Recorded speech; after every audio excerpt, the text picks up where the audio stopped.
Right now, a lot of us are feeling unstable, not just in our bodies, but in the world around us. We're living in a time where external forces are unpredictable. It's easy to feel like we're being thrown off balance, but resistance, true, lasting resistance, doesn't start from fighting back blindly.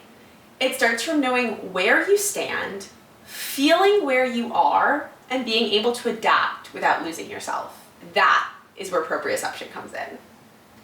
Proprioception isn't just about movement. It's about awareness, control, and resilience. Today, I want to show you how training it physically helps build the same kind of resistance mentally and emotionally. This is part of a full series of proprioception. Last week, we covered the basics of what proprioception is and why it matters. If you haven't watched that yet, I'll link it below. Today, we're focusing on how proprioception strengthens resistance. And in my next video, we'll even take it a step further with a full movement session designed to challenge and refine your proprioception in real time. Proprioception is your ability to sense your own body, where you are in space, how you're moving, and how to adjust when things shift around you. It's your internal awareness constantly working, even when you're not thinking about it. It keeps you upright, it keeps you moving efficiently, and most importantly, it teaches you how to respond rather than react. When your proprioception is strong, your body doesn't panic when you step onto an unstable surface. It adapts. Your muscles, joints, and nervous system work together to stabilize you, even if you don't consciously realize it. And in the same way, when you train this kind of awareness, you learn how to respond to instability in life, not with fear, but with control. Resistance isn't just about pushing back. It's about holding your ground. It's about staying steady, even when everything around you is shifting. When you train proprioception, you are literally strengthening the pathways that help you stay balanced and in control no matter the external pressures. Think of proprioception as your ability to stay steady even when the ground beneath you feels uncertain. It trains your nervous system to adapt without overreacting, whether it's in movement or how you handle stress, fear, or change. When you're aware of your body's position, you don't have to rely on sudden and reactive movements. You move with intention. The same skill applies beyond movement.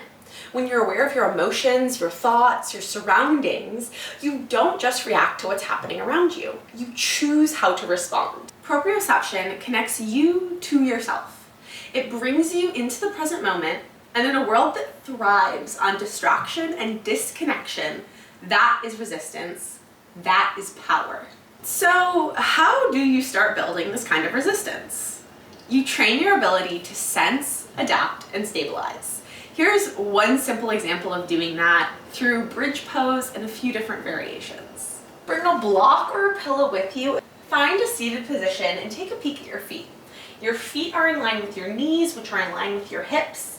The insides of your feet are parallel to one another, and all of your toes are pointing forwards. Gently roll down so your entire spine is on the ground. In a regular bridge pose, your arms will just be off to the side.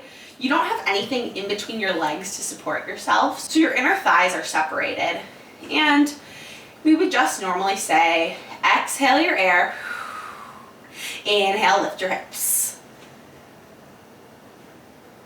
and lower down. Now let's take a second variation. Grab a block, and if you don't have a block, a pillow will do just fine, and bring that block in between your thighs on the narrow setting. Activate your thighs by squeezing the block to really feel it, and press your hands into the ground once again. This time, take a slight tilt of your pelvis so that you feel your low back press into your mat and your abs engage. As you start to press into your heels, squeeze your inner thighs and lift your hips up. This time, you'll feel your glutes, your inner thighs, and your core start to engage in a way that it didn't in the previous variation. Go ahead and lower down. We'll take this one step further. Keep the block in between your thighs, and this time bring your hands to your hips. we'll make a little triangle here. So thumbs touch and your pointer fingers and your additional 3 fingers follow. Your thumb is going to come right underneath your belly button and the tips of your fingers onto your pubic bone. Take a moment here to feel your low back press into the mat and feel how that helps engage your pubic and core region. Start to squeeze your inner thighs together and gently press the triangle of your hand straight up as you keep that core and your glutes super engaged. You'll feel the most activation with this variation here, where we have the block to stabilize our lower body and our thighs, and our hands to stabilize and help reinforce the engagement in our core. As you squeeze, you might start to feel some trembling in your glutes and your inner thighs. Go ahead and gently release it down. In all 3 of those bridge poses, we did the same exercise. We lifted our hips up from the mat in the same position. The difference was, in our second variation, we had the block in between our thighs to reinforce the activity and stabilization in between our legs and help really engage those leg muscles. In the third variation, we added the layer of our hands for hands-on feedback to our pelvic lumbo region, which is your center of gravity, help reinforce core engagement, stabilization, and correct posture. The point is, these exercises can all be done with or without control. The challenge is finding the correct way to help you engage and receive feedback and enhance your proprioception. This isn't just about physical training. It teaches your brain how to handle instability without panic. This is building control, awareness, and resilience, both in movement and in life. In the next video, we'll take you through a full movement session designed to challenge your proprioception at different levels. So if you want to put that into action, be sure to check back for that. Right now, so much feels out of our control, but the ability to stay steady, to sense where you are, to adjust without losing yourself, that is something you can train. That is something no one can take away from you. So if you're ready to start strengthening your own internal resistance, let's move. Last week we covered the foundations of proprioception, and in the next video we'll take this even further with a guided movement session. Be sure to subscribe so you don't miss it, and let me know in the comments, where do you feel proprioception the most in your body?